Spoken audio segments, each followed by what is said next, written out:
Hello mga guys, welcome back to my channel, Just Automotive. Mga guys, kita nyo naman kumikintab kasi gabi na. Ngayon lang tayo makapag-video kasi natapos na natin yung mga trabaho natin. Ito, pag-usawan na lang natin saglit itong Grand Starex. Ito kasi minsan-minsan mga guys, issue.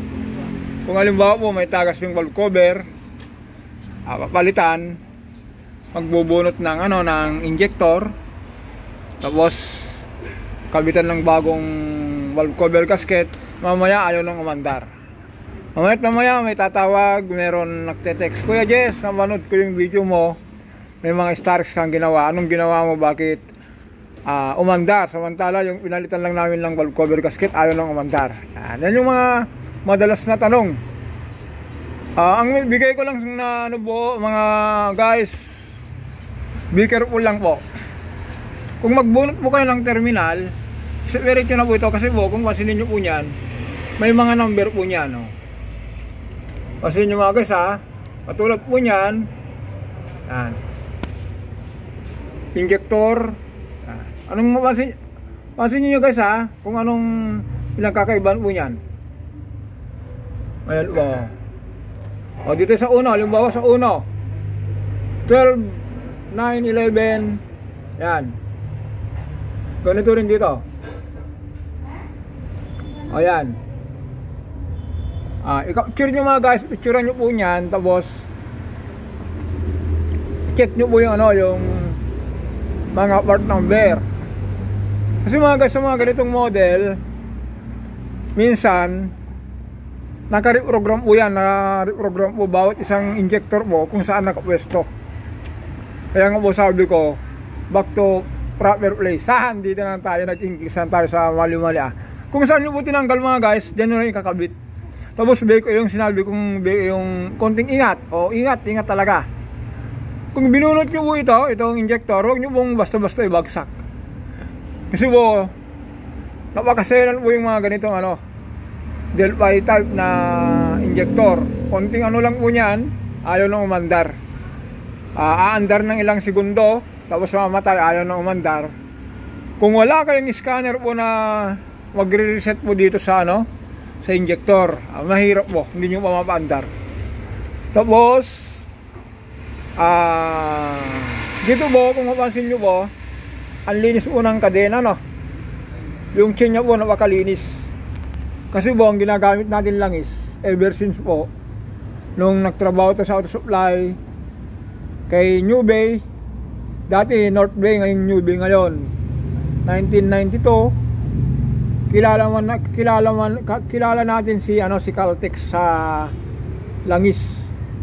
Kaya simula na nagtrabaho tayo sa auto supply, 1992 kay North Bay tayo sa Tondo, tapos lumipat tayo sa Marikina, ngayon po New Bay na.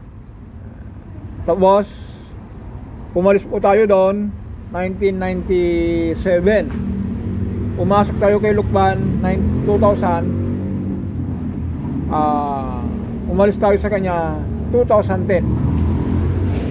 Tapos kay Leos Auto Supply Conception din, pinasukan din natin yan. Kaya kung suma total natin mga guys sa auto supply po, 17 years.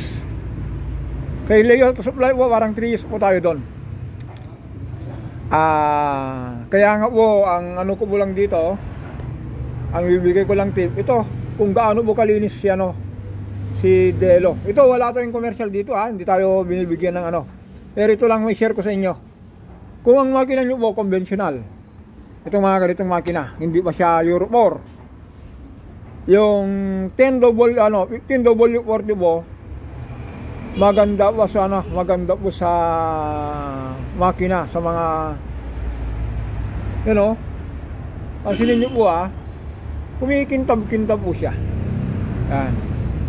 Nung last month, hindi lang last month, ilang taon, ilang buwan na ito, kines oil natin to, ginamitan natin ng Delo MGX.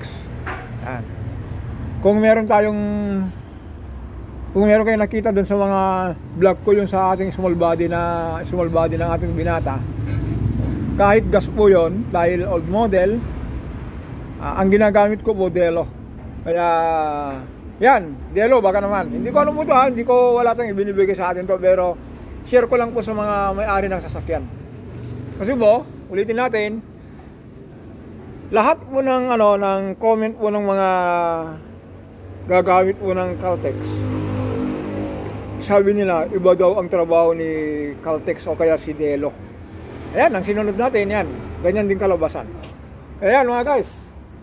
Ang ano ko lang po dito, ulitin natin. Stars po ito. Ito. Huwag ko na makita yung plate number. Ang target na lang natin dito mga guys, bukas antayin natin yung may-ari, makita natin yung timing chain. Kalasin din natin yan. Pasilip din natin yung timing. Kasi ito mga guys, hindi ba na timing. Kung pansinin nyo po ito mga guys, yan. Meron po dito. Kita nyo po yan, pero hanapin natin yan kung saan nakatapat. O yan, nakatiming na pala. Ito po, guhit na yan. Ito po yun. Tapos, itong isa, ito. Yan. Dito po yun. Yun. Tapos yung injector, yung ano, yung pinaka, yan. Meron po yung timing po dyan. Kaya lang mga guys, yung kulay po nito, hindi po na itabat kasi.